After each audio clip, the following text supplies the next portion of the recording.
You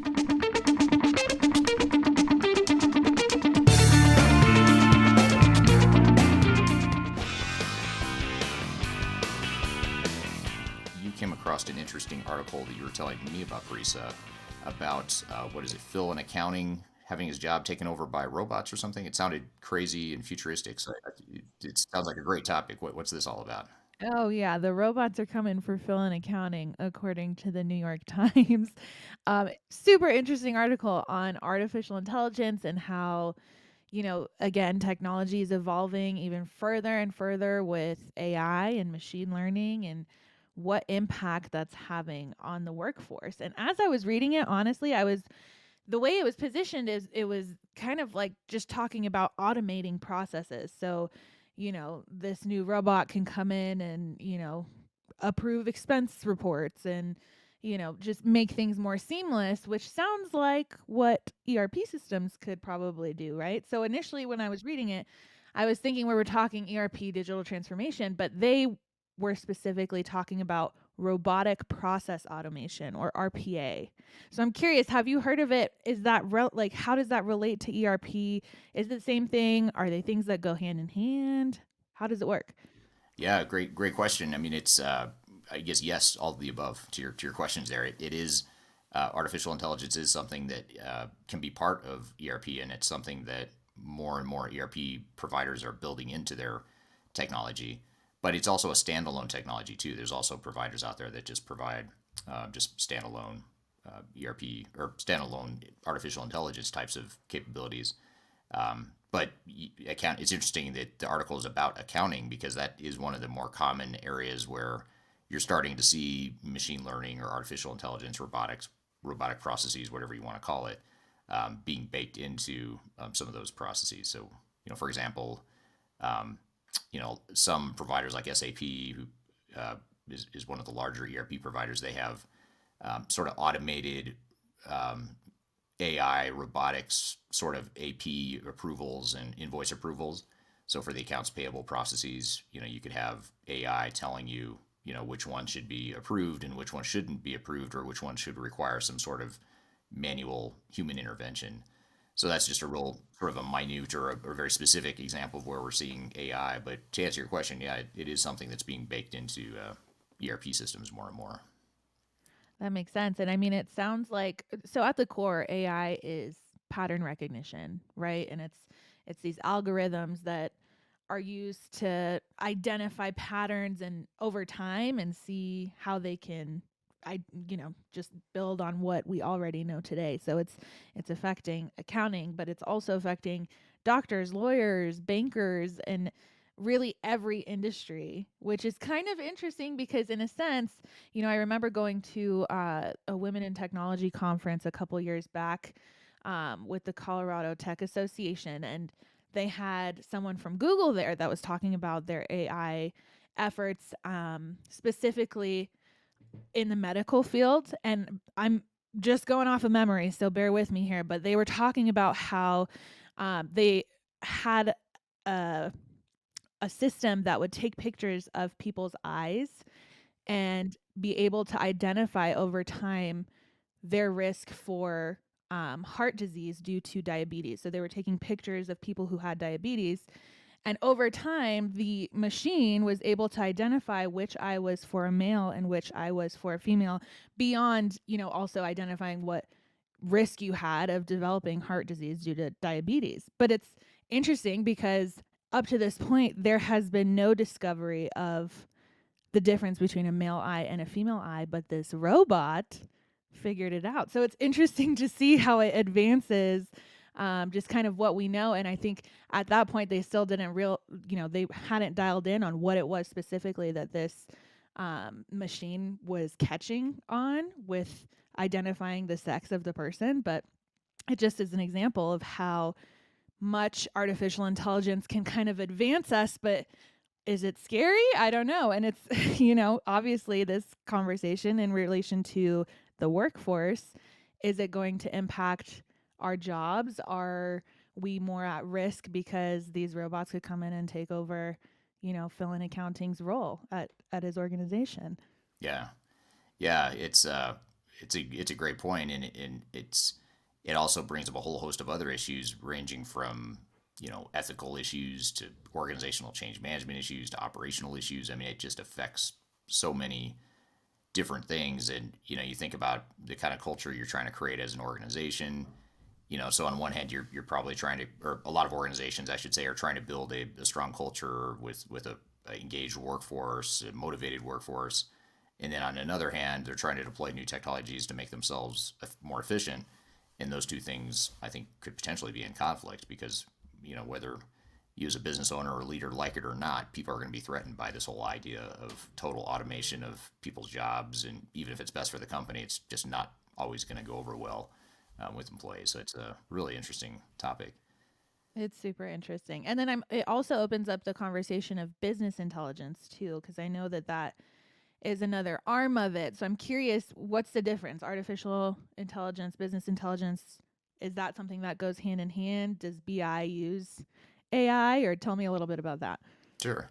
Well, in addition to both sounding super cool, like really cool buzzwords, they have some similarities. So the AI, I would say, is more using data to make decisions or to modify processes or evolve and improve over time.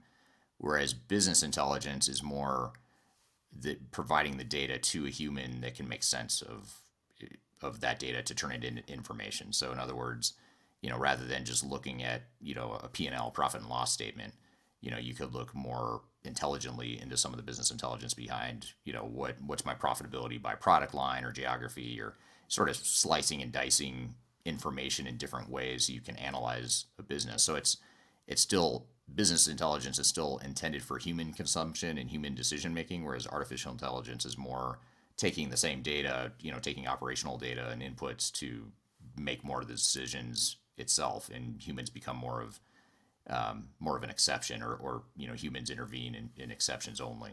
So it's a bit different, a bit futuristic, a bit freaky, but also pretty cool as well. Yeah, very cool.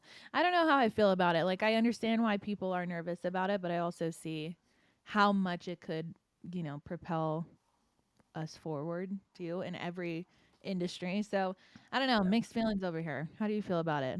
Are you scared of these robots? Well, well, I'm a child of the '80s, so I grew up in the '80s. So shows like Terminator and other, there's just a lot of in the culture, especially with movies and entertainment. There's a lot around robots and AI and computers taking over the world. So that was sort of a fear that was instilled, in children of the '80s back, growing up. So there's that personal baggage, which maybe that's TMI for this show, but Personal baggage. I think for a lot of people, it's I think it's a mixed thing. I think it's a lot of good opportunity. I think at the end of the day, let's just say AI were to displace people's jobs, or at the very least, what people do in their jobs. I think it just puts more pressure on the organizations deploying those sorts of technologies to figure out what are you going to do with those people, and what's the right answer for, if you automate 50% of my job, what are you going to do with the other 50% of my time? Are you going to furlough me, or are you going to give me something else to do? Or are you going to retrain me or reskill me for something else? And that's the sort of deliberate strategic thinking that people have to have beyond just, I'm going to put in AI and automate a process, because I think that's sort of where that's as far as a lot of people get. They think, oh, great, this is going to make us X% more efficient, save us X million dollars or X dollars per year. But they don't think beyond that a lot. And I think in a lot of ways, even though the benefit of AI, or the potential benefit of AI, is greater than a lot of technologies that have come out in recent years, it's also there's a lot more disruption that it can cause in trying to get there, if that makes sense, just from a human and employee sort of perspective.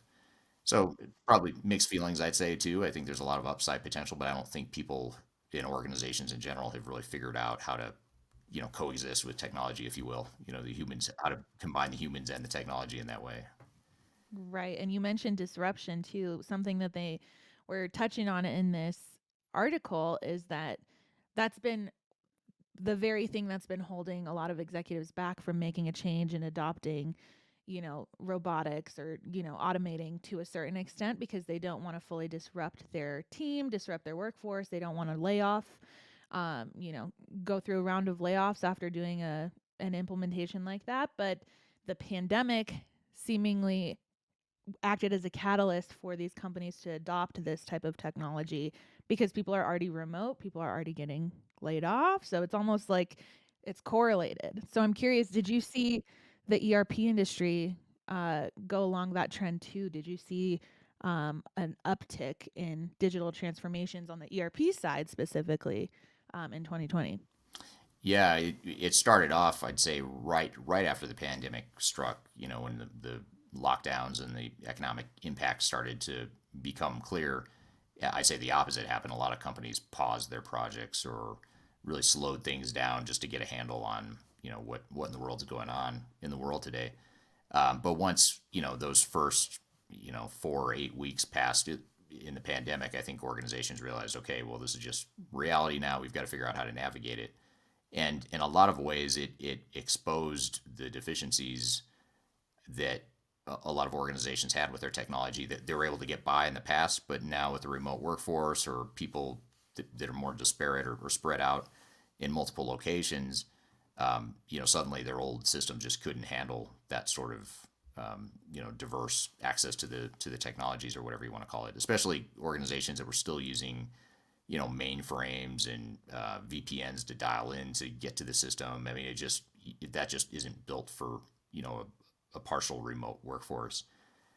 So I think it did accelerate transformation quite a bit, and then cloud as well. Think about the whole benefit of the cloud is that you're not hosting the technology in your office; you're hosting it, outside your four walls in the cloud, and that's perfect for a remote workforce because it doesn't matter where you are, what you're doing, what device you're accessing from, you can still get to the cloud and get to your back office ERP system. So I think in a lot of ways, in the short term, the very short term, it slowed things down from what we saw, but longer term, it's actually, I think, accelerated some of the digitization of businesses. Yeah, makes sense. I mean, in every aspect, technology has been kind of the everything's hanging by that thread of technology through the pandemic. I mean, imagine in was in the 1900s when the Spanish flu came? I mean, they didn't have technology like we have obviously today, and that was probably a very different pandemic. So, you know, obviously pandemics are a no-go. We don't like those, but at least we have technology to help us get through it. And it's interesting to see how it played as a catalyst to adopting these newer technologies and kind of pushing us forward in that sense. Yeah, I think where bringing it full circle back to the AI question, or how AI is used and how ERP can be used to automate businesses as well, is tying it back to the pandemic. You think about supply chains and how supply chains were disrupted during the pandemic, and that's an area where AI and business intelligence or business intelligence could have more effectively helped anticipate some of the problems that were created in supply chain. So in other words, AI is used in some supply chain management functions and capabilities that will allow you to anticipate where potential bottlenecks might be or risks in your supply chain might be because you're too heavily concentrated on one vendor or one geography. And that's what a lot of organizations found themselves in once the pandemic hit, is they found that we've only got one supplier in China, and we can't get the goods to and from raw materials to China. We can't get the finished goods from China, and that just created a lot of disruption there. So not that AI would have solved all those problems, but it might have anticipated or identified that as a risk sooner, that people could have intervened and made some sort of change to their supply chain. So that's an example of maybe a broader scale implication of how AI could be used, and in particular with a pandemic like this. Right. See, it's not scary. It's helpful. Yeah, exactly. Yeah, I That's just need to funny. stop thinking about Arnold Schwarzenegger and Terminator when I think of robots and AI. So, Right. That's I mean, I'm sure you're not alone in that perspective. right. If it turns into that, then we have a problem. Yeah, exactly. Well, good. Well, that's a good topic, and certainly a very timely topic. Very emerging technology that's being built into ERP right now. So, well, so what we're going to do is we're going to take a quick break, and when we come back, we're going to bring on Tony Ford onto the show, and he's a senior manager at Third Stage Consulting. He's actually leading a transformation involving a large multinational retail organization, and we're going to talk to him about some of the lessons learned there and what some of the risks and challenges are with that deployment as it's happening real time right now. So we'll be right back with more Transformation Ground Control. We'll be right back.